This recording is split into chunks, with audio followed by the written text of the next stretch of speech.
Hello everyone and welcome to the webinar Adventures in Crowdsourcing, Active Work Zone Monitoring and Management. My name is Nilu Parvinashtiani and I'll be helping with the facilitation of today's webinar. This webinar is sponsored by the Federal Highway Administration and hosted by the National Operations Center of Excellence, also known as NOCO. So just a quick reminder, if you want to get more familiar with the NOCO resources, please check the NOCO useful links box that you see on the top right. Additionally, you can download several presentations from today's webinar from the download pod that you see on that area of your screen. Several relevant links are also shared through the Crowdsourcing for Operations links box that you can also see.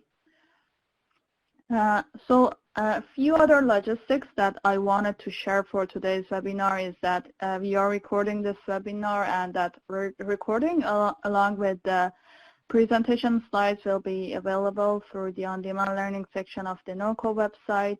All attendee phones are on listen-only mode, but please stay engaged throughout the webinar by using the question discussion pod for any comments and questions. We have dedicated time on our agenda at the end for a question and answer session.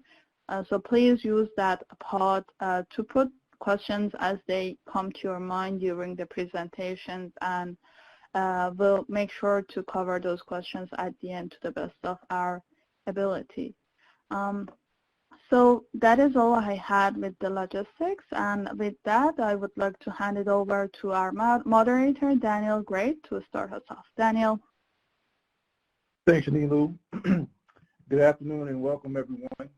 We appreciate you taking time out of your busy schedule to join us for the active work zone monitoring with crowdsourcing data webinar. Nilu, are we going to bring up the presentation? All right, great.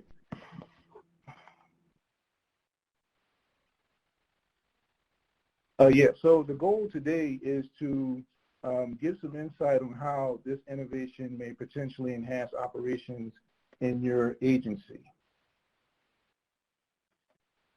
Here's our disclaimer. And in summary, Federal Highway does not endorse any one entity, and the views that you will hear today are that of the presenter and not necessarily those of Federal Highway or the U.S. Department of Transportation.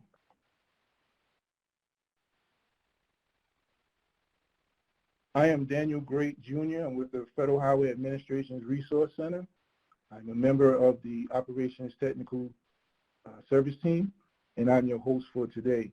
The images you see here are of the presenters that I will introduce as we move through the agenda.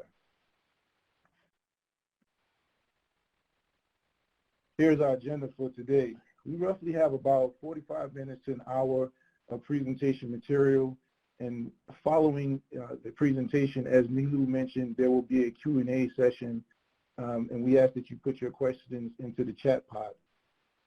This webinar, this effort is a joint effort between the Federal Highway Administration's Resource Center Regional Work Zone Roundtables and the Everyday Counts Initiative, Crowdsourcing for Advancing Operations. Just to give you some information on the sponsors, the Regional Roundtables was established to provide a forum for personnel that are involved with work zone planning, design, and safety to discuss work zone issues, share best practices, as well as critique work zone products.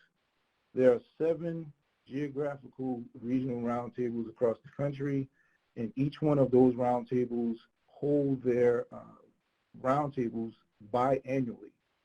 The conversation and discussions during these roundtables are pretty much everything work zones. The discussion it tends to be very healthy, pretty stout, pretty spirited at times.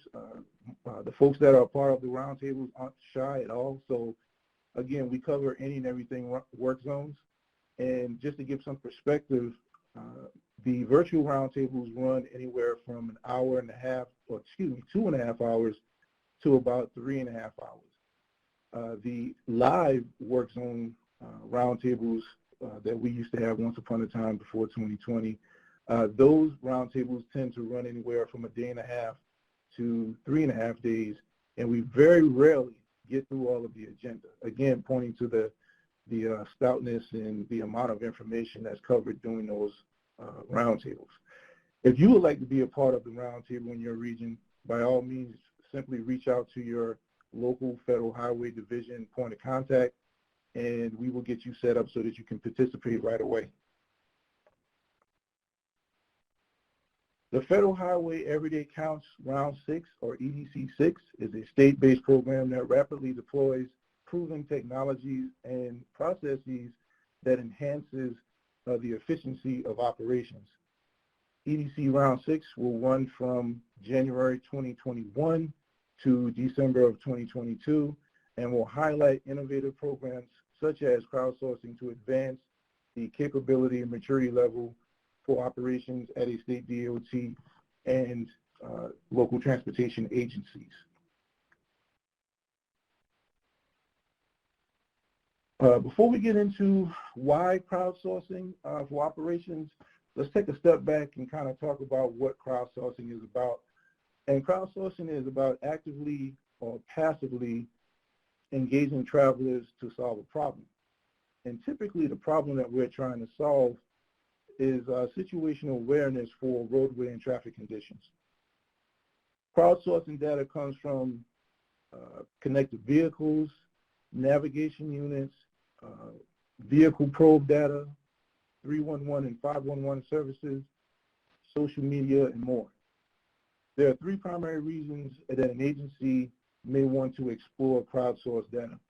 The first one being that the data is free to low cost and offers new customer-centric capabilities such as personalized and predictive traveler information, which in turn reduces operator workload and enables performance analytics.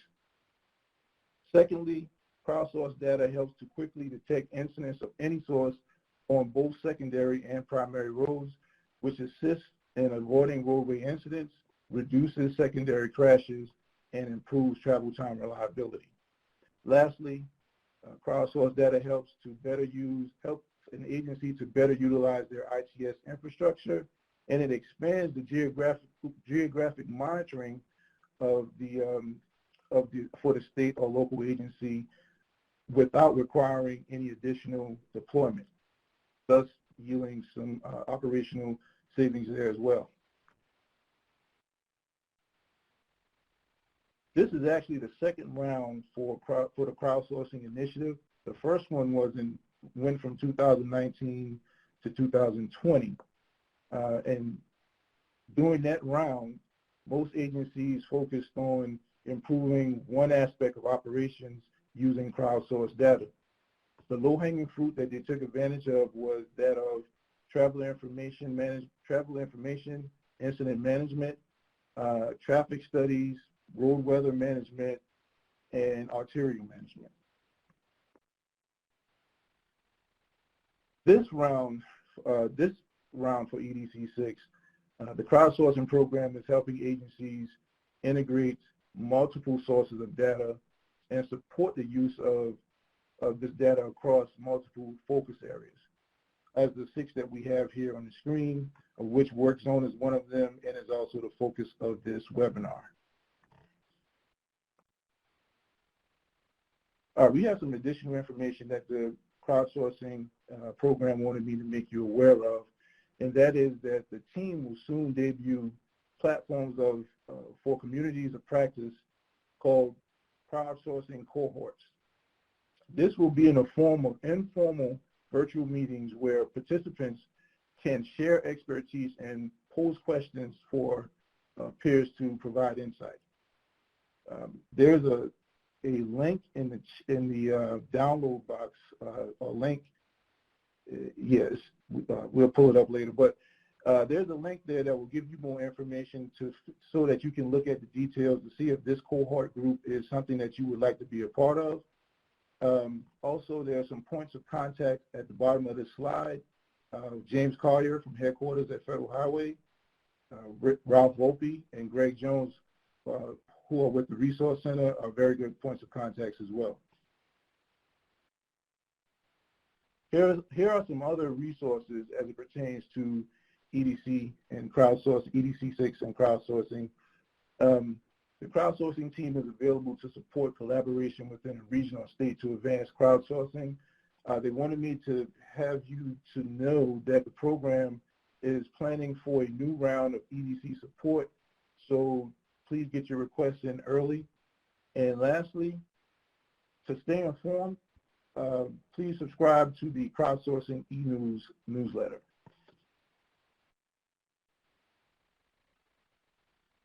All right. Again, wanted to reemphasize, please put your questions in the chat pod, and we're going to go ahead and dive right into the presentation. We're going to start with Kentucky. We have Chris Lambert. Chris Lambert is with the Kentucky Transportation Cabinet, serving as the data analyst in their maintenance division. His most recent work was in ITS, where his responsibilities included managing the public-private partnership with Waze and implementing a real-time data system which supports the Kentucky Travel Information System. He is also responsible for the automated crash detection system, the snow and ice decision support system, as well as work zone monitoring. So with that, I'm going to hand it over to Chris Lambert. Yeah, thank you. I hope everybody can hear me today.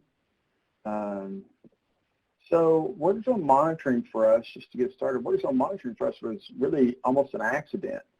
And I'll get to that in a second, but work zone monitoring really came from a much larger project that we had with real-time data, and then suddenly we realized that, oh, you know, work zones are just one section of the roadway, and then we have all these other data sources that we can combine to actually understand our work zones a little bit better. So go ahead and get started with some of that.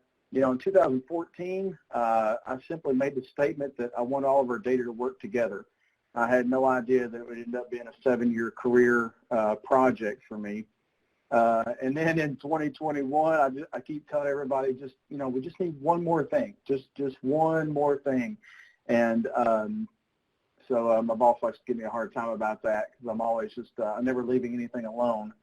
But so what data sources are we talking about? You know, we've got everything from speed data from one of our HERE technologies. It's one of our vendors. We've got crowdsourced data from Waze.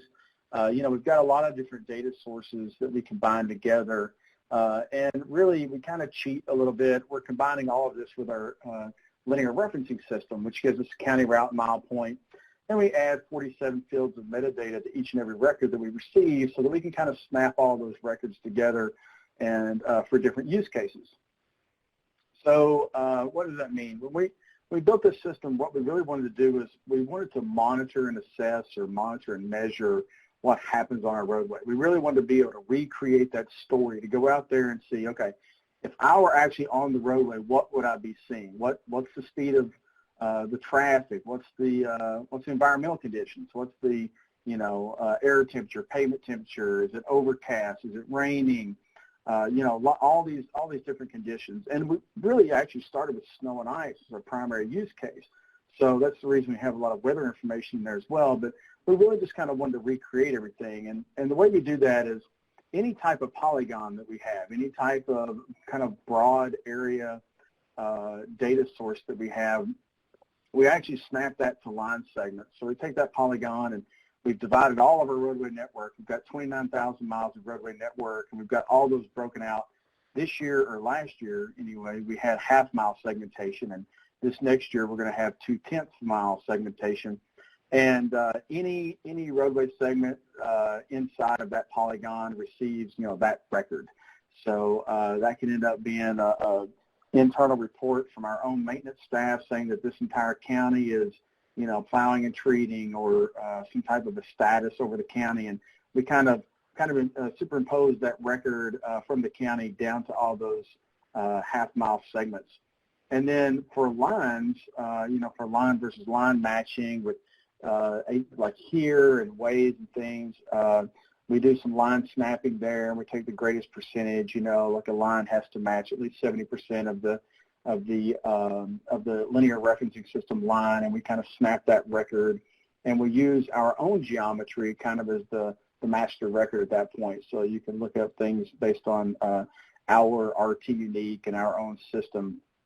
And then points, we do take into account, we calculate a probability for each and every point that we receive, and that probability score takes into account distance and direction from a line segment. So if you've got, if you've got a Waze report or something, or any type of single report with a point and a direction to it, we're going to drop a radius around that point, and we're going to find all the line segments or all the roadways within that radius, and then we're going to calculate a probability score on each of those line segments, and then the line with the highest probability receives that record. And we always preserve the original geometry, the original data, but then we add in all of our geometry and LRS data to that as well. How do we do that? Google Cloud workflow. We're processing, on average, on a normal day, it's 26 million records per day, and then during snow and ice, we pull in 36 million records per day. Keep about 1 year's worth of data in hot storage, Elasticsearch, or dashboarding, and then we've got about 50 Google Cloud functions that kind of power this entire workflow. And then some of our outputs. If you're looking at like our real-time decision support dashboard, or like work zones or something, you're probably looking at a minimum of 125,000 records every 2 minutes that we're actually pushing to our platforms for that real-time understanding. So the journey so far, these are some of the use cases that we've got. Of course, today we're talking about work zone monitoring, but those are some of the things that our system supports. And again, we're just reusing the exact same data after it's been processed, which again kind of led to this whole work zone monitoring thing really being an accident. So visualization tools, these are some of the things we use. We're pushing data to ArcGIS Online, but then we really use Elasticsearch and Kibana for real-time dashboarding and some of the more detailed information. I'll show you some of that. And then we're starting to experiment with tools like Google Data Studio, and then we also have a data science team that's just come on board, Urban SDK. They do some visualizations and things for us as well. So vendor supplied tools, just really fast. We are talking about crowdsourcing data, and a lot of that is ways that we use. So if you're new and you're a new Waze partner or something, and you're thinking, hey, how can I get up and running really fast on monitoring my work zones, you probably want to look at the traffic viewer. It's a really great tool. For this particular example, I've just picked up one of our work zones, and I'm just dropping a beginning ending point there on that work zone, and then it creates the line segment, and then I can sit and monitor that line segment in real time. And again, those are Waze users that are maybe in that area, and when reports come in of crashes and things, it's going to show it here. So the traffic viewer is a really great vendor supplied tool for just monitoring work zones. And then they also give you some dashboards, some kind of pre-made things. They've got alerts and, what they call accidents, what we would call crashes, and then irregularities. And I'll just kind of jump through some of those. Now, I actually left these filtered. I did not filter these to US 25. I actually left these filtered so that you can see what happens in Kentucky when we have COVID lockdowns and work from home orders and things. These are actually some of the drops that we saw during that time period. So you can see around March the 12th and 13th, those records really drop off. So I just kind of leave these in there because they're kind of fun to look at. But, if I were actually monitoring work zones, I would certainly narrow it down just to that one route. And I'd be able to have these type of really simplified, really quick visualizations to kind of see what's happening there. So these are vendor supplied tools. So what's KYTC using? We've got some tools that we've built ourselves. This is me just kind of experimenting with Google Data Studio. Again, since all of our data is processed the way it is, it makes it really easy to use Google BigQuery and run a really quick SQL statement and join those together. So I've just joined work zones and the crash data together, and I see that I've got 70 crashes since this year. I think since January. I think it's the timeline that I used on that join. And it's just a really simple join and using Google Data Studio. So this report, you can set this up to get emailed out, per day or per week or something to a certain group of people. And they would be able to see that, I-75 is the majority of our crashes occurring in the work zone. So this is more like an executive summary for folks that just want a quick glance on what's happening. But then we also have the work zone monitoring dashboard. And this actually started as a safety dashboard. The safety officer came to me a couple years ago from construction and said, hey, my guys just want to know what's happened in their work zone from the previous day. Can you put me together something that's really fast? And I said, okay, that's fine.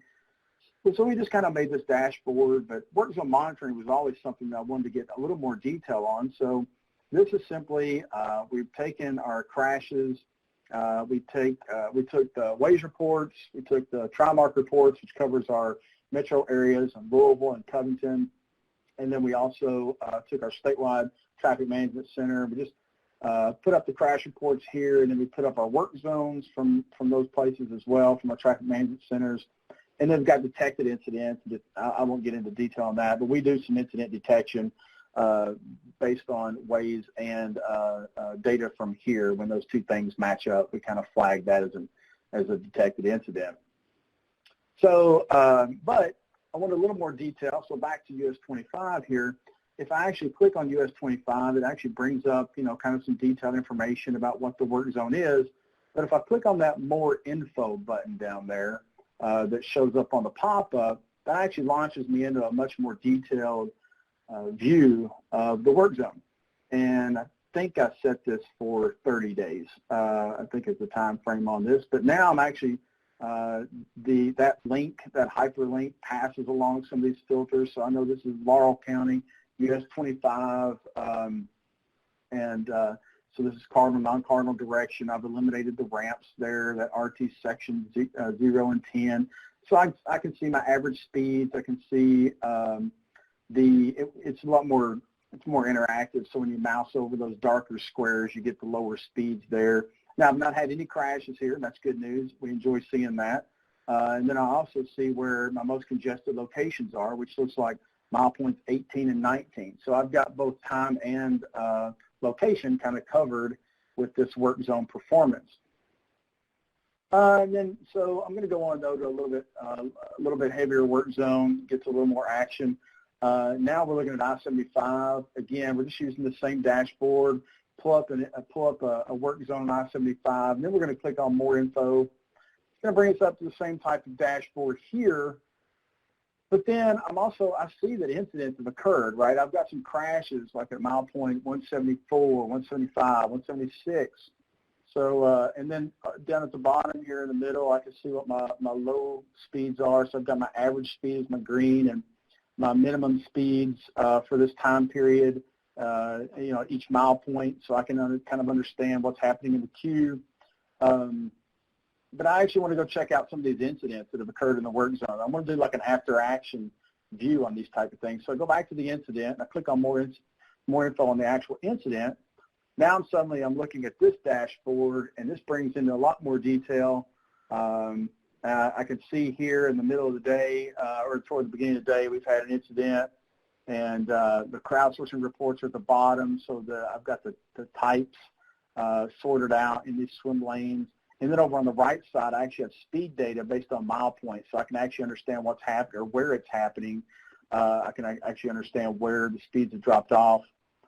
So I'm going to zoom in, though. I'm going to zoom in on that incident. So now I'm looking at my drops in speed over time. I look at my traffic management center, their report. That's the yellow stuff in the background.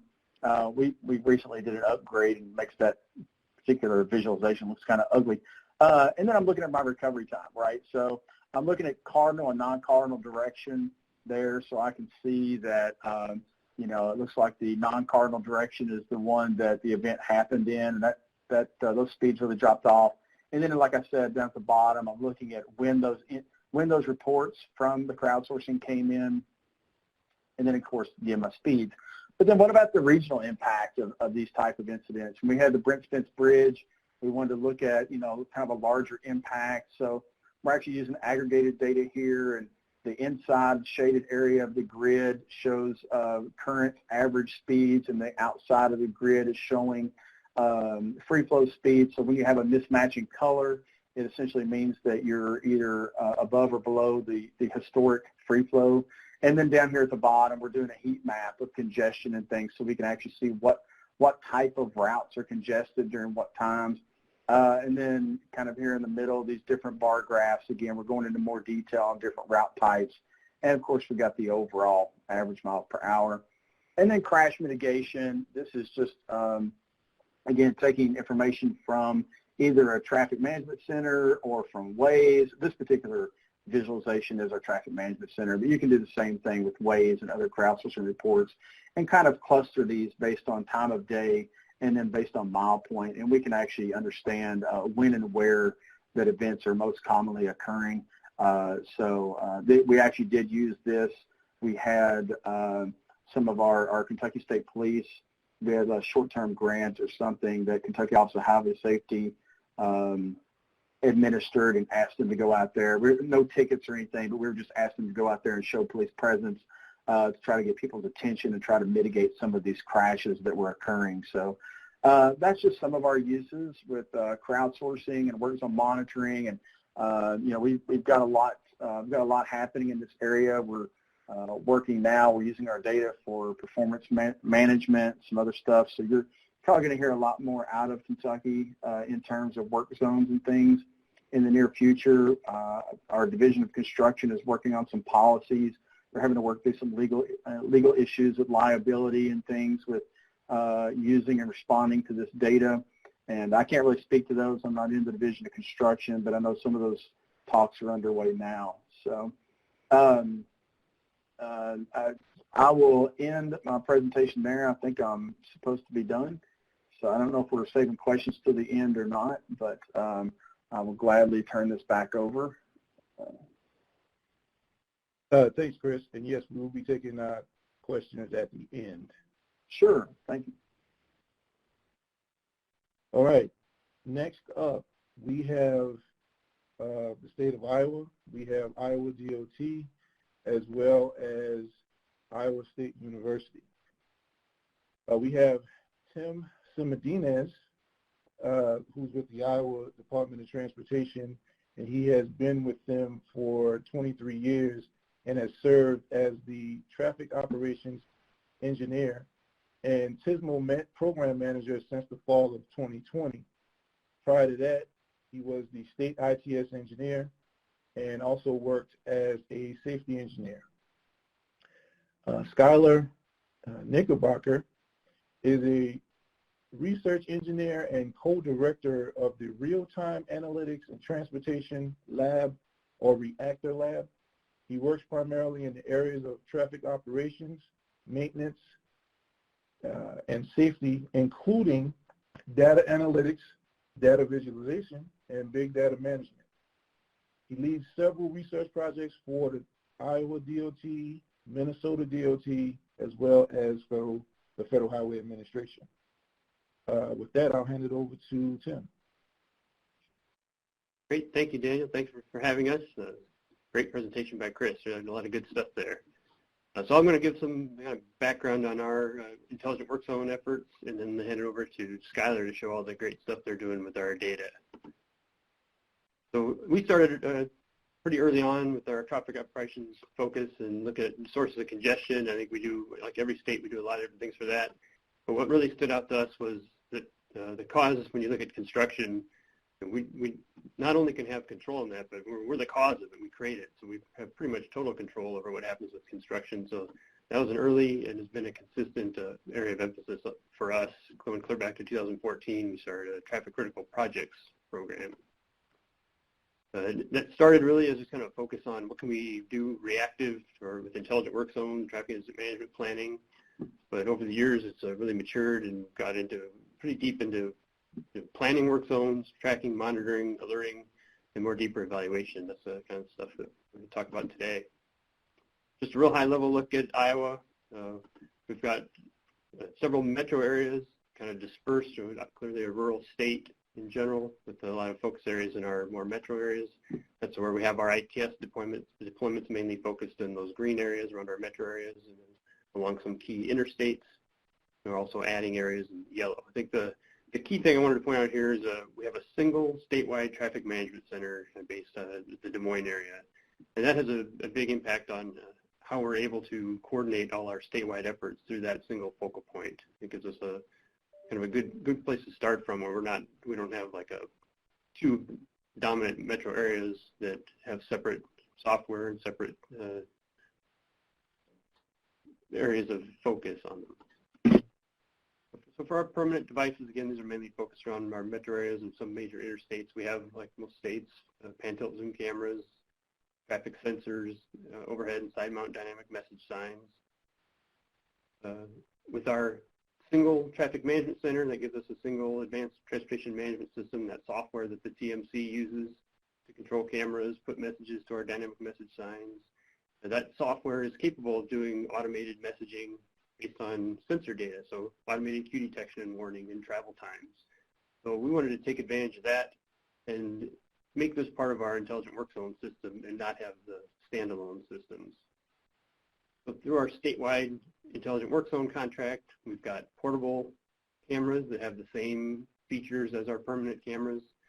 We can stream them live real time, both to the traffic management center and even to the public through our 511 website, and record them just like we record our permanent cameras. Similarly, we have traffic sensors, getting speeds, volumes, vehicle classifications every 20 seconds, integrated right alongside our permanent sensors. So we can use these to fill gaps but still supplement our permanent sensors. Portable DMS, these can be provided by contractors or DOT owned, or we have some available through our intelligent work zone contract as well. Again, those all come through our statewide TMC and software ever since 2013. Just kind of lay out a typical queue detection system. So here, I'll try this. In this case, our work zone would be off the south side of the page here. It's actually a multi-mile work zone. So we're just looking at coming in for the southbound traffic. The green is where we would put sensors, roughly half-mile to 2-mile spacing. Portable dynamic message signs, we can add, a mile to 2 miles apart. We even add some dynamic message signs for diversion routes too. So the TMC again has access to all these.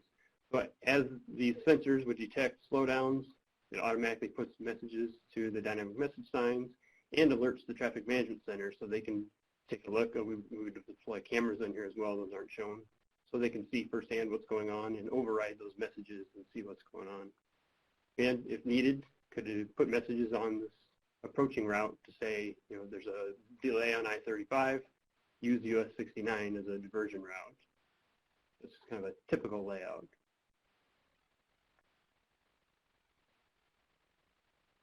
Another thing we do is we may have a case where the project isn't necessarily impacting the interstate, but it's impacting the ramp terminal. Like in this case, there's reduced capacity at the ramp terminal, and that's causing backups here, so you put a sensor on the ramp and then warn mainline traffic that could be slower stopped traffic at that exit. Again, with all the integration, this is our public 511 website. To the public or anybody else doing that, you just see the cameras and the signs, you don't see that some of those may be portable cameras and signs, and some may be permanent. They all get integrated together in one place. This effort does take a big group. We've got a consultant helping. We have our statewide contractor, our ATMS software provider that helps with integration, our statewide ATS maintenance vendor, the TMC staff, and of course, Iowa State University helps with a lot of the data analysis and evaluation. And this doesn't include our DOT staff that help with this. So it does take quite a big team to make this work, but it's definitely worth it. I do point out that it's not an obvious solution for everybody. It does cause some changes from what you might be used to.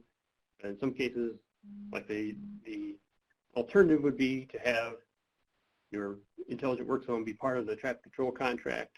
So I guess in that case, you could have a little more local coordination that could be a little more nimble, but you lose a lot of the monitoring and uniformity across the state.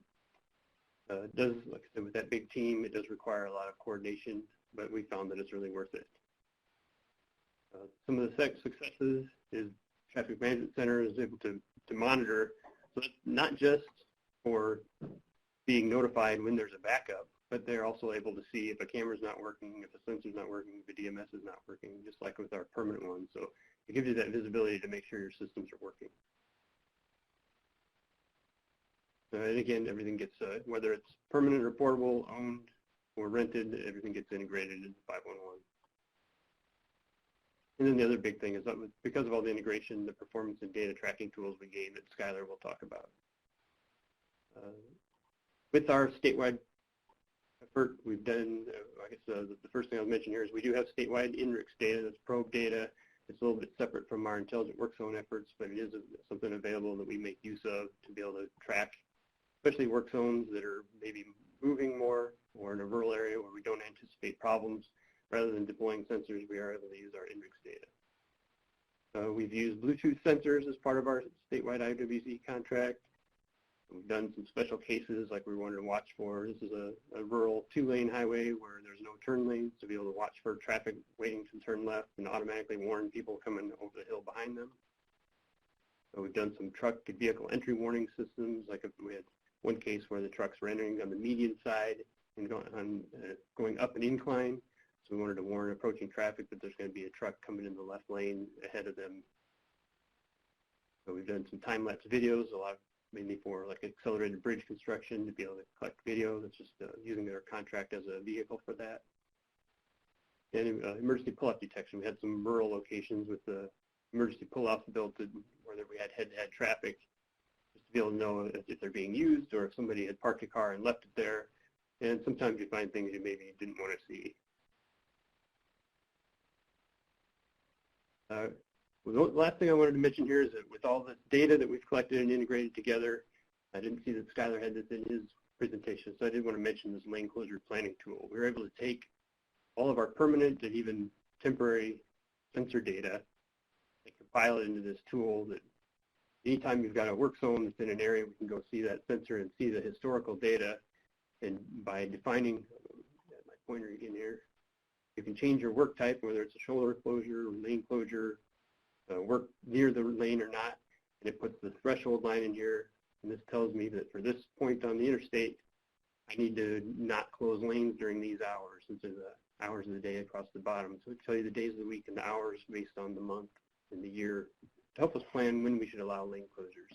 And that was a very valuable tool this last year to be able to get data that's within a month old and make decisions to be able to open up when we can allow work to be done with the decrease in traffic volumes during COVID. So that's kind of our background. I'll hand it over to Skylar to dig into the fun data stuff. Thanks, Tim. So as Tim mentioned, I'm going to talk about some of the work zone performance monitoring that we've done for the Iowa DOT and really looking at their work zones and determining how they're performing and providing that back to the DOT. And we've been doing this for Iowa DOT back in 2014. And one thing that researchers and universities are really good at are providing you an annual report of telling you how everything was bad or horrible the past year, or how good it was the past year.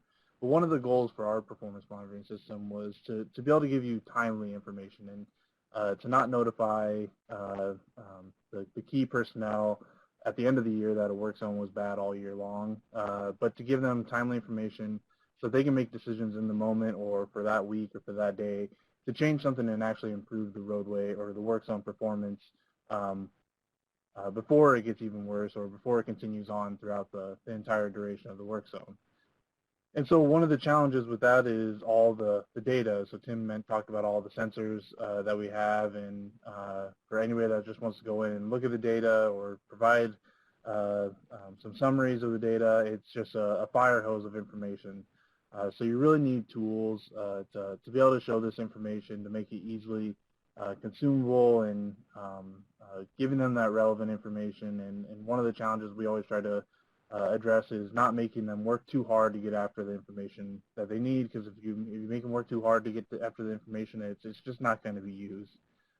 So providing a way to easily see all this information so they can gain insights and help make decisions within the work zone is critical for what we were doing.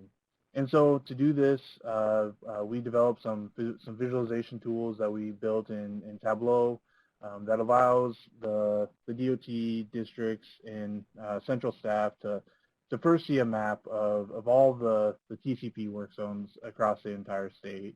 And then they can click on any of those work zones and they get some additional dashboards that allow them to kind of dig deeper, kind of how Chris was showing earlier, to be able to see some highlights and then get more detailed information and then more detailed information.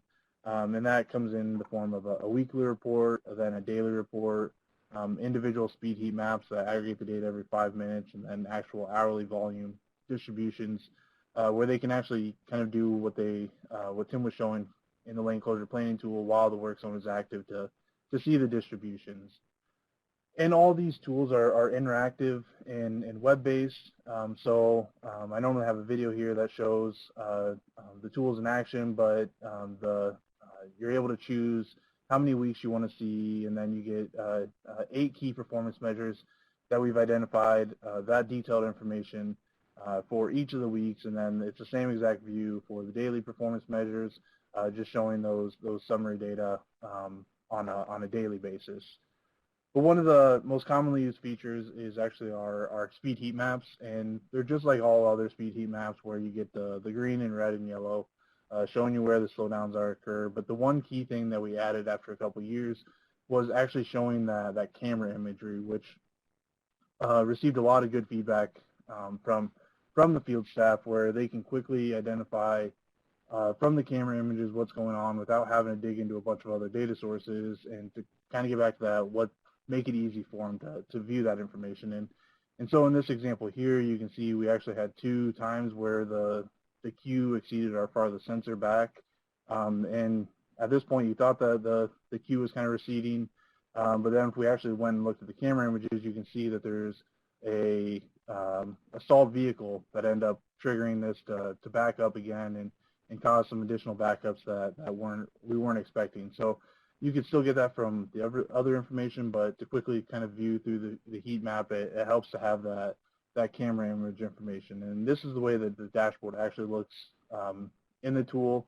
So you get both directions of travel. You get the map to show you what sensor or segment you're hovering over within the heat map, and then the camera image in the top left corner that shows you that specific camera view, or the closest camera view for the 5-minute time period that you're looking at.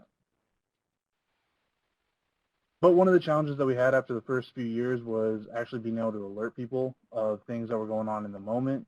And so one of the key parts here was actually getting information to the operators as well as the district staff to say something's going on in the work zone. You probably should be doing something, because we have the queue alerting that gets information to the drivers to get them to slow down, but there's some additional things that we could do to provide this information and get the information to the operators. So to do this, we developed a machine learning algorithm that used k-mean clustering to classify a bunch of sensor data that we had for the previous years in work zone, and then start to classify each of these bounding areas as either slow or stop conditions or normal conditions. And then we use this to classify each of the sensors within the work zone, and then give an overall rating for what the work zone was performing, or what the performance of the work zone was. And then this also actually helped us in our event detection within our performance reporting to say, here's when all the events occurred and what time they started and stopped. So there's 2 different ways we provide this information to the operators in the districts. The first is through a dashboard that's actually on the video wall, where they can see all the work zones listed, as well as what the conditions of the work zones are. But then the more commonly used function is actually providing a text alert, where it actually texts key personnel, shows them a camera image of the slowdown, as well as the detailed information of what's going on within the work zone. And then they'll also get a clearance text message once everything's back to normal and we're back into free flow conditions within the work zone. The last thing I'll hit on quickly is just the need for improved work zone information. One of the biggest challenges with our performance reporting is actually knowing when the work zones are active, And this gets back to us having a real-time feed of knowing when every lane is closed within our state, city, county, because right now we rely on the field staff to convey that information back to us to say, okay, well, the work zone's closed, and it's just not a high priority to get done, and it may take time, and it's not always precise in terms of notifying us when the work zone's closed or when it's no longer on the roadway. So we've kind of tapped into the work zone data exchange and trying to align with that in terms of what information we collect within the work zones so that we have that detailed information that we can say, well, here's when the work zone was active, what time it started, what time it ended, and exactly where the work zone was located. And how we're doing that is to merge up the work zone data exchange with smart arrow boards.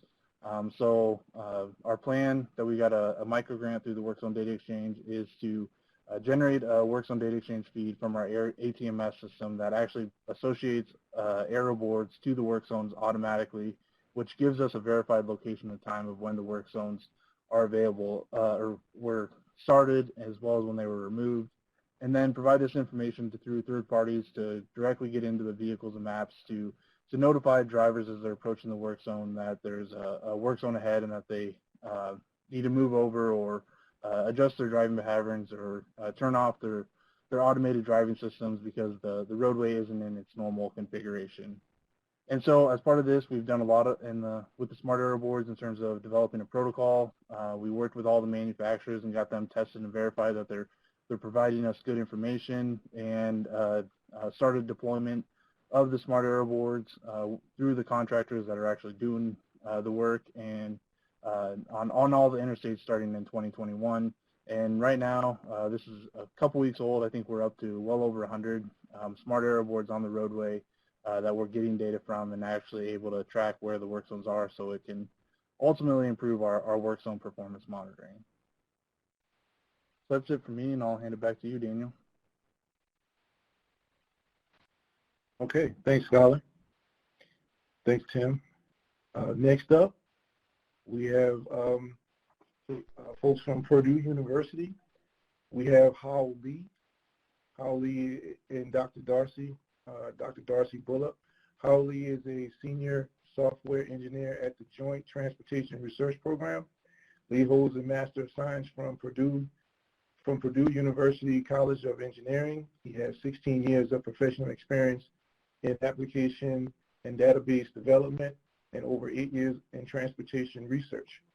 His focus is on applying innovative computing methods, data warehousing, analytics, and cloud infrastructure for the safe and efficient management and operations of transportation systems and infrastructure. Along with him, we have Darcy Bullock. Darcy Bullock is the Lyles Family Professor of Civil Engineering at Purdue University and serves as the Director of the Joint Transportation Research Program.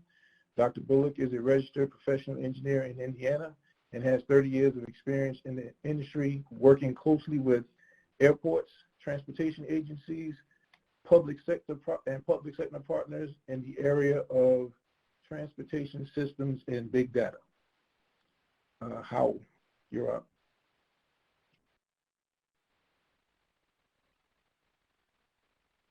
Howell, if you're speaking, you may be on mute. Thank you for the unmute. Thank you, Daniel, and great hearing presentations from Iowa and Kentucky. So I will kick it off and then hand it over to Darcy. First, talk about the motivation, and then get into some of the big data, kind of pulling back the curtains a little bit behind those analytics, and then hand it over to Darcy to talk about the G-truck deployment here in Indiana. So motivation is really, nearly 1 out of every 6 crashes in the work zones result in either an injury or a fatality, and a key you want to focus on is that over half of those, or about just under half of those, are rear-end crashes, right? And how can we address that using the crowdsourced data? And this goes back to a little bit of history, 2010, 2011. So there's a bridge closure over the Ohio River connecting Indiana and Kentucky, and how do we assess the impact of that closure of that detour, right? So that was using, first time we started using some of that crowdsourced probe data, getting probe data speeds at segments of roadway by direction.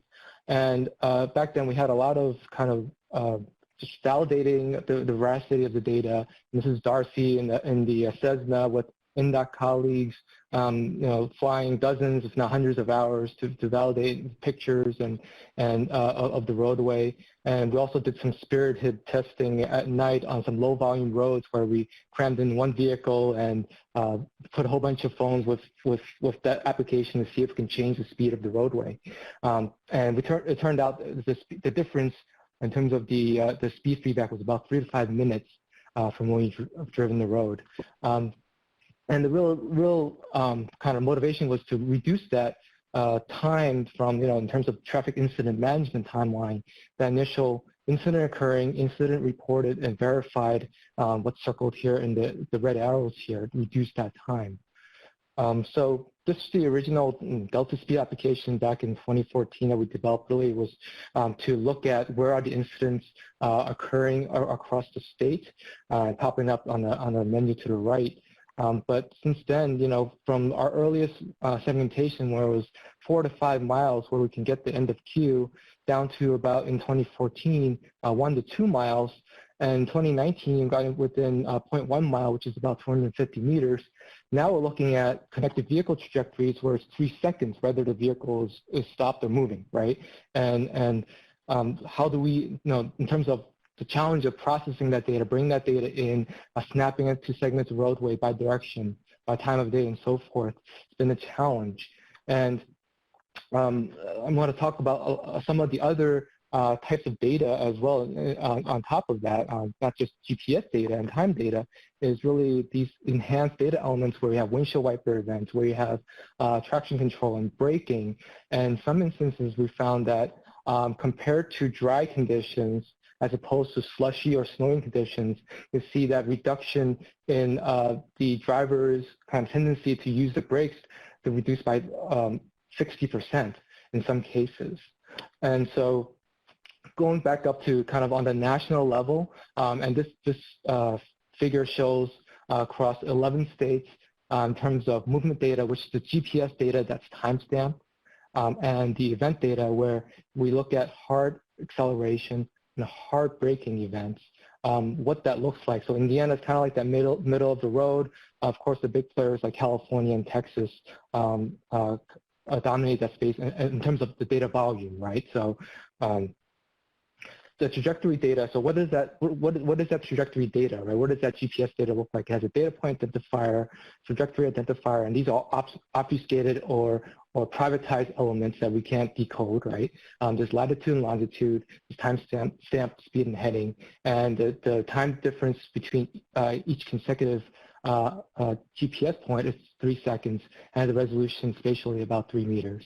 And the velocity of that data, this is just 10 seconds in Indiana. We're looking at about 100,000 data points during the rush hour on a typical, 5 p.m. on a Friday afternoon. So that's the pipe that's coming in, and collaborating with Google Cloud Platform, we're able to bring all that data into Google BigQuery and run analytics on the platform fairly efficiently, comparing just some of the on-premise versus cloud benefits, pros and cons. Really, on-premise con is going to be upgrading all those hard drives as more and more data come in. How do we keep expanding those hard drives and do backups on those, right? That's a major pain point. Cloud scalability, performance is no issue, but those costs, a la carte, how much does it cost? I mean, some of these elements, they're charged by byte seconds, right? So how do we make sense of those charges so that we can anticipate, every month, how much is that's going to be? And what happens to that data at the end of the life cycle when you have potentially terabytes, if not petabytes of data in the cloud? Where does it all go? So one key point that really helps us is spatially partition the data to make it more efficient. As you know, the cloud data warehouses charge you by the byte, right?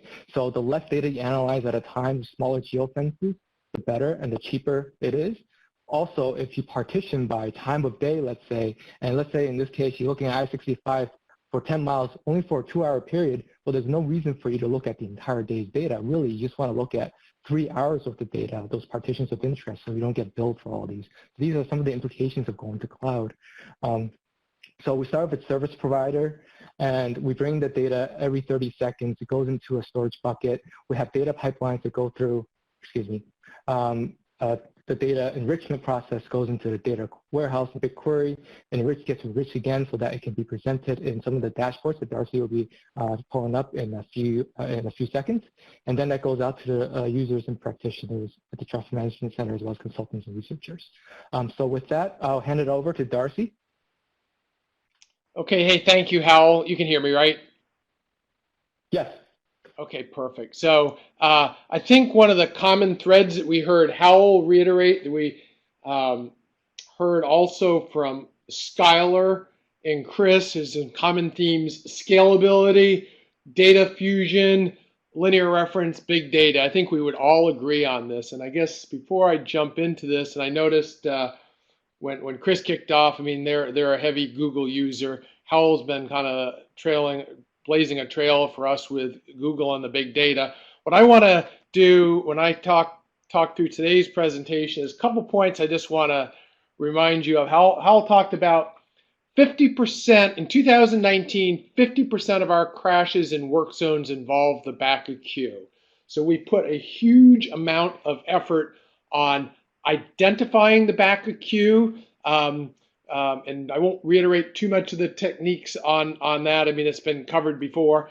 And then communicating that out to the motoring public. And we're really doing a multifaceted approach on communicating the back of queue to the motoring public. We're doing that. We are putting HOS alerts in all of these trucks. HOS alerts is a connected vehicle technology that allows us to inject alerts into Waze and other navigation platforms that alert people ahead. And as we move into this connected vehicle frontier, it's more, we still need to continue to put signs out there. We also need to make sure we get that in electronically into in vehicles. And for those the motorists that don't necessarily have the navigation technology, we've aggressively partnered with our contractors in the state of Indiana with these queue trucks that we strategically position upstream of the queue. And we're a huge proponent of the heat maps. Skylar talked about that earlier, and I'll just give you an overview of the heat maps that we're using here in Indiana that bring in not just speed data, but we also bring in the HOS alert, the queue trucks, hard braking events, and crash data. So as Chris alluded to earlier, this is a big data fusion problem with that ultimately we need to linear reference. So I'll show you a week in April earlier this year, and the speed legends down at the bottom. Green is good, purple is not so good. And then those red dots, I'm just going to toggle back and forth. Those red dots are hard braking events that are coming in from connected vehicles that Howell is ingesting twice a day. So instead of waiting for crashes to pile up and then make a decision, we can start seeing emerging trends with these hard braking events and react proactively. And I'll share with you a reference to it. But in summary, we see about 150 hard braking events for every crash. And that was last year's data. It's obviously going to evolve, but if we can reduce, in simple terms, if we can reduce the number of red dots up there, the hard braking events, we know we are going to reduce the crashes. I'm going to show you this queue truck, the impact of the queue truck. And those purple lines are the lines that we're pulling in from the HOS alert transponders.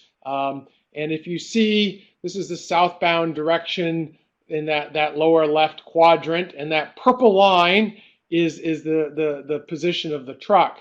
Now, what I want to compare and contrast the southbound direction in the lower left quadrant with the heat map in the upper right quadrant. The lower left had queue truck protection. and we saw 2 hard braking events in 5 hours.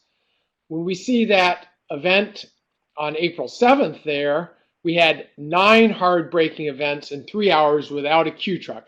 And I can't tell you conclusively yet how much of that is due to the Haas/Waze alerts and how much of it's due to the Q truck, but I can tell you in Indiana we're working aggressively on a multifaceted communication to the driver. We've heard Iowa talk about the signs out there on the interstate. We've put those out there on I-70. We're a big believer in them, but we're even more excited about these Q trucks and the dynamic ability to position them, as well as that electronic communication in Waze, because we can really pinpoint that communication to the motorist. So with that, I'll just remind everybody, I think the webinar that Daniel put together is incredibly important. I don't have the 2020 data, but when we have over 100,000 crashes in work zones every year, this is a national importance. I think developing scalable approaches, so the leadership that Daniel is here pulling together multiple states so we can start coming together on a consensus on best practices is really important, so that it's not just Indiana, it's not just Iowa, it will work anywhere. And I will say Howell has now developed with the team some amazing tools where we can literally put 2 points on a Google map and pull up those heat maps with those hard braking. So the connected vehicle data is there. We now, as practitioners and as professionals, need to work together to come up with a systematic best practices for deploying it. And I guess the last thing I'll just remind people of is a key tagline I like to end every talk with or start with it is, although we as traffic engineers think we know a lot about traffic, our sensors, we're big believers, we really need to aggressively strengthen our partnership with the automotive sector. Hard braking and speed are here today. Hard acceleration is here today. Howell did a great job foreshadowing of some of the future things, windshield wipers, traction control, and I think that dovetailed in with Chris's comments earlier on winter operations. So if you're interested in trying to look at some of our tools, I'll put my email in the chat. We'd love to do a pilot with you on that, where this tool that's Howell and team have developed, and try it out, because it scales right now. It doesn't have to be just Indiana. We could try that with one of the states. So with that, this list of papers is probably the best source of information, so that you have kind of not only the figures, but kind of the written narrative that goes with this. So I will paste that into the chat so people have access to those, because those are going to be the key papers you'll want. And they're all open access, so you don't need to be an academic institution to download them. All those hyperlinks are clickable. So with that, I will just say thank you again to Daniel for organizing this. And I think, Daniel, you put together an outstanding slate of speakers with our colleagues in Kentucky and Iowa. And Chris, I'd love to drive down, and maybe we'll have Hal and I will have coffee with you in Louisville or someplace, because I think we got lots of stuff to discuss. It was kind of timely that Howell dropped in that Sherman Mitten history piece from about a decade ago. So over to you, Daniel, for moderating Q&A. All right, thanks, Darcy. I think before we go to Q&A, we actually have a poll question that we wanted to have the group react to. And the poll question is, what is keeping your agency from using crowdsourced data to improve operations? And please select all that apply.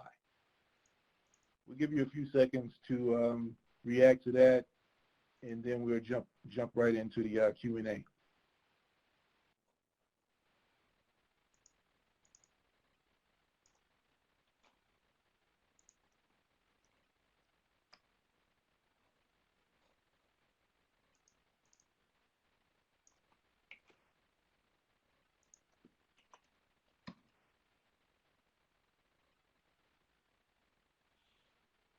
Okay, it looks like it's slowing down.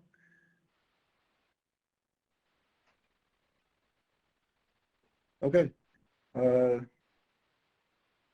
it looks like primary sources as to why what's keeping your agency from using crowdsourced data centers around staff resources, technical expertise, and let's see, what's the third? Cost of acquiring / processing the data. Those are the top 3. All right, cool. So now we will jump into the questions and answers session, if you will. It looks like some questions came about early on. Let's see. From Doug Oates to Chris. I believe Chris actually went ahead and answered those questions already as pertains to the polygon in terms of a perimeter map snapshot. And there was another question from Rebecca Klein. Does the system, Chris's system, break down the type of crashes? And I believe if you look through the actual chat pod, Chris provided answers for those. So again, don't be shy. By all means, put your questions into the chat pod. And we have one question from Dan Smith. His question is for the Indiana study. How is the hard braking data collected? So maybe I'll take a quick cut of that and then volley it over to Howell. We ingest that data from a company called WZDx, and maybe Howell, you could talk about how often you ingest it and the approximate volume that we're getting per day in Indiana. Sure, Darcy. So yeah, so the data comes in at 12-hour cycles, and we collect that data in the middle of the night and once in the afternoon. And approximately the number of hard braking events, depending on the day and the weather and so forth, but it's in the tens of millions in Indiana. And these are collected from accelerometers on a vehicle experiences greater than a 2.67 meters per second acceleration. Meters per second square, excuse me.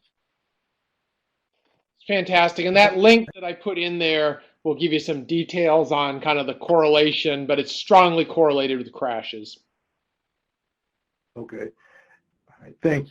Thanks, guys. And speaking of links, Chris, as well as Tim and Skylar, if you guys wouldn't mind, if available to the public, would you mind putting in your web links as well for your tools, just in case folks wanted to kind of browse through it from an observatory standpoint, just kind of look to see how it works at their desktop, if that's possible.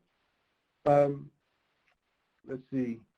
I actually have a question while the audience is typing in theirs, and this is for Chris. Chris, there was a question about, in terms of breaking down the type of crash. Being that you are also a part of, I guess, the road weather management piece as well, does the system also take into account and record weather information as a data point? Oh, it does? Okay.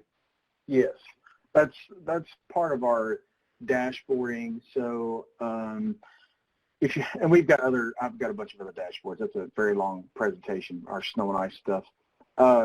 So for example, if you're looking at a work zone, you say to me, hey Chris, what was the weather conditions, right?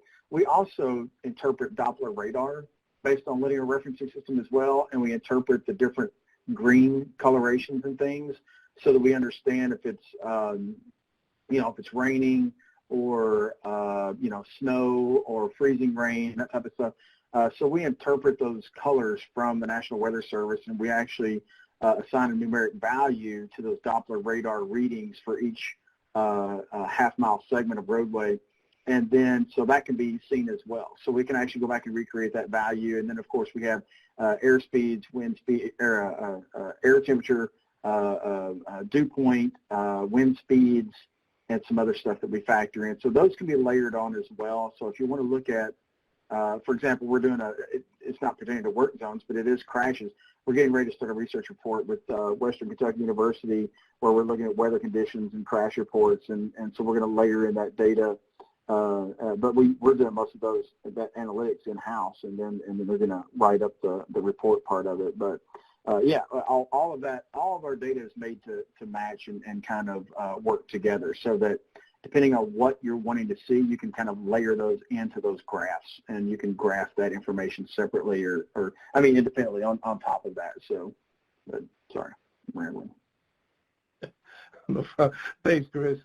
You're not rambling, man. All of it was good information. We have another question in the chat box from Tawanda Bryant. Her question is, the information from the Indiana study, was it taken from the large-scale ongoing construction work zones or daily work zones?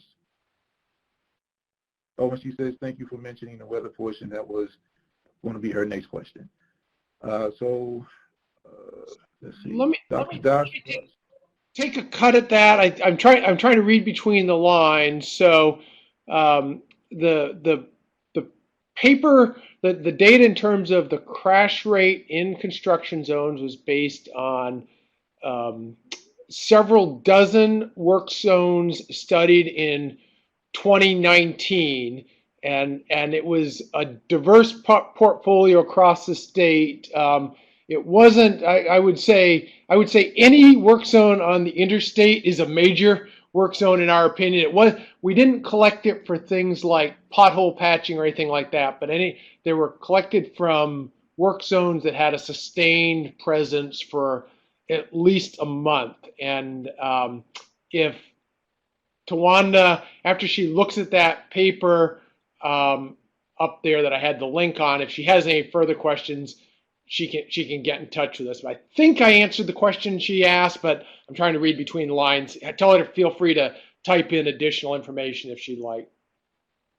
Okay, will do. Okay, I have another quick question, and this is for Tim. Tim, you showed the lane closure tool. I was wondering, is that a in-house developed tool, or was it developed by other means? Yes, that was really, I think, Willie Sorensen and our traffic and safety has kind of led that effort with our IT department to be able to incorporate our permanent count stations from actually multiple sources and be able to develop that tool. Okay, thank you. Let's see if we check the box real quick. Okay, we have a question from Aaron McClellan. It's what rough percentage of your contractors contribute to the data analytics to drive real-time work zone identification and intrusion mitigation? How beneficial would this be if it was greater than 50%, and would this become a criteria of proposal rating? I'm assuming he's asking that for everyone. So we'll start with Chris for a response.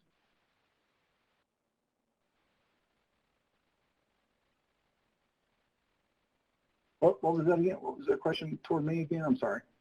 Yeah, well, it's for everyone, but it's what rough percentage of your contractors can contribute to the data analytics to drive real-time work zone identification and intrusion mitigation? How beneficial would this be if it was greater than 50%, and would this become a criteria of proposed ratings?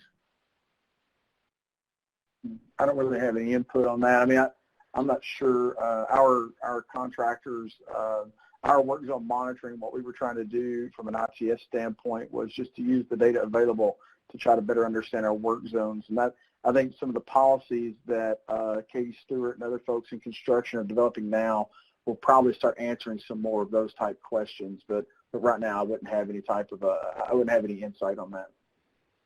All right, thanks, Chris. How about Tim? You and the folks down in Iowa. And I can take that, Tim, if you don't mind. Okay. I guess I'm trying to determine whether this is talking about like probe data, the real-time probe data information. In that case, it all kind of just depends on the application of how you're using it in terms of just reporting performance. I think it really doesn't matter how much real-time data you have. If there is a backup, you're gonna see the backup in the probe data because at least some probes are gonna go through it. If it's sort of for queue alerting, we've kind of avoided that just because there is some latency in the data, and using that for queue alerts isn't ideal. If it is in terms of actual like identifying work zones, in terms of where they're started and what time they start and end, the approach we've taken is that it's just going to be a requirement for all projects. So starting in 2021, all work zones are required to have a smart arrow board. And then in 2022, that'll expand to all of the primary roadways and just be a general requirement. And we've initially started with the smart arrow boards just because it's something that's easily modified and available for contractors. But we're already seeing some of them putting it on their trucks, kind of like the queue alerting truck that Darcy was showing. The next one that we're focusing on is temporary signals and getting data from those to identify where our work zones are. But continue to see that market in terms of identifying where work zones are located to continue to expand as more devices and capabilities are available to identify work zones easily. Okay, thanks, Skylar.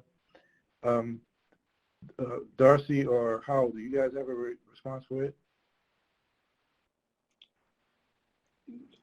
I think a lot's been said. Howell, do you have anything to add? I mean, I think there's been some good dialogue. Any other comments you have to add?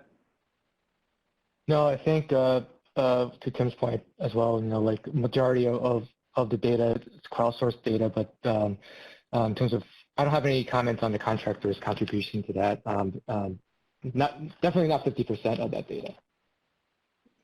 I guess my one comment to build on that is contractors are really busy out there building. The more we can rely on telematics to pull in information from like the HOS alert or something so we know what's going in, that's a much higher quality data set than relying on a contractor to manually input data. All right, thank you. I think this question is also for Indiana, and this is from Ginger Quinn. Do you have any information on the success of the queue management vehicle? So really good question, Ginger. We just really did our first deployment in April. I shared with you some of the early, we're seeing a reduction in hard braking when it was first deployed. The jury is still out. This is what we'll be collecting data over the summer on because crashes are so infrequent. If we can see a 20 or we're hoping to see a 25 or 30% reduction in hard braking. If we see that, we're going to be jumping up and down because we know that will reduce the number of crashes. But right now, it's still too early. The technique that we're using to evaluate that is the connected vehicle data that Howell shared, specifically the hard braking. If we can reduce the hard braking out there, we know we're going to reduce rear-end crashes. All right, thank you. I have a question, and this one is for Skylar. Skylar, you mentioned that in the web-based tool, you had 8 key measures in that tool.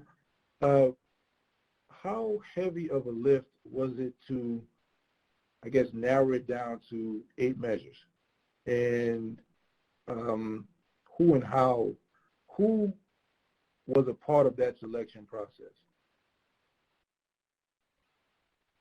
So we actually used a report from Washington DOT that kind of identified a bunch of the measures, and I think we actually calculate like 30 plus different performance measures for each of our work zones on a daily and weekly basis. So it was a challenge to get it down to 8 measures. And really it was just us at Iowa State trying to figure out, okay, well, what are the best performance measures to really convey how the work zone is performing, because we knew we couldn't show all 30 measures. And then just kind of presented that to the DOT, and nobody really had issues. There issues with the performance measures that we had identified, and agreed that they were good ones that they felt were needed to see how the work zone was performing. And then over time, we've kind of talked about additional performance measures to add in there. So like one that we've talked about quite frequently is the 95th percentile delay as another measure to add in there. So it's kind of evolved over time to meet what the information is critical to the DOT. But it is definitely a challenge to narrow down to just a handful that you really want to display and convey to the user. Okay. Thank you very much. Let's check to see if there are any other additional questions in the chat box. And I don't see any. Hopefully I didn't miss any. Okay, here we go. We got one from Richard. Richard, I'm not going to butcher your last name, so we're just going to say Richard has a question that says, with the systems that use camera-based data analytics, what is the accuracy of those systems? More significant, weather events, i.e. fog, rain, heavy rain, whiteout, snow conditions, etc. Chris, let's start with you with the response and work our way down. We're not really using, I mean, we have traffic cameras and we use those for situational awareness, but we're not really processing those images, and we actually do rely more heavily on what the drivers and the folks out in the district are telling us. So we're not doing a lot of camera-based analytics. We certainly have the machine learning tools and things to do that, but our legal department also does not let us store images. So everything we have really is just for operational use only. Okay, thanks, Chris. How about the folks in Iowa? So we've done some, or go ahead, Tim. No, go ahead. So we've done some camera analytics here at Iowa State, but more of it's for just anomaly detection, so identifying crashes or congestion on the roadway, and less in terms of like identifying what the weather was along the roadway. And it kind of just varies. It depends on the algorithm that you use. We've found good success with it, but that was kind of a homegrown solution that we built, and I know there's additional systems out on the market. All right, thank you. How about Indiana? So in the past, we've used camera-based analytics to detect stalled vehicles on the side of the road, but most recently we've basically used cameras to do ground truthing on the connected vehicle segment as well as the 3-second data. All right, thank you. I don't know if this was a question or a statement from John Sweeney. He has the Haas alert, and he has location, Waze alert, and collision prevention. Sounds like you might have been responding to someone in the chat box. But we are getting close to time, and we have a couple more poll questions that we would like to ask the group. So let's go ahead and dive into those.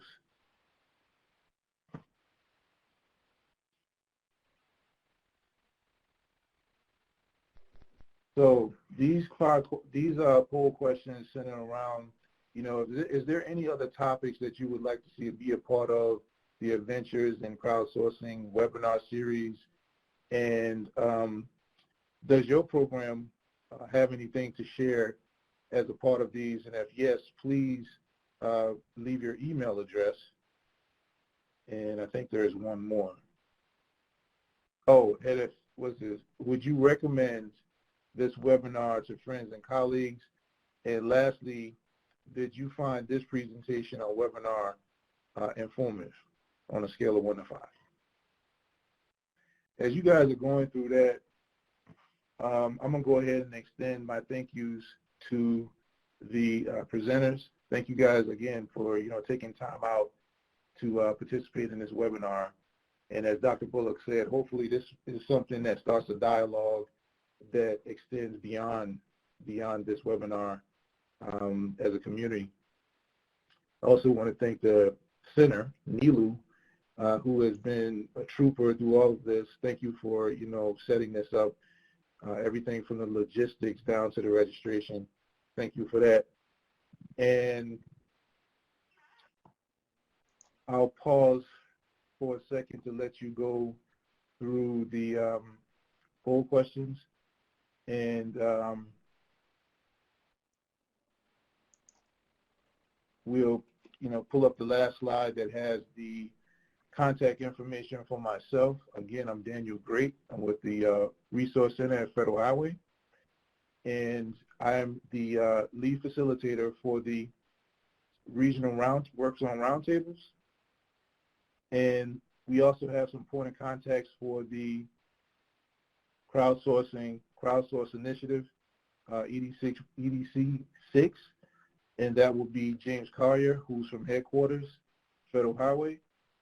And we have Greg Jones and Ralph Volpe from the Resource Center. And I believe that's all that we have, Nilu.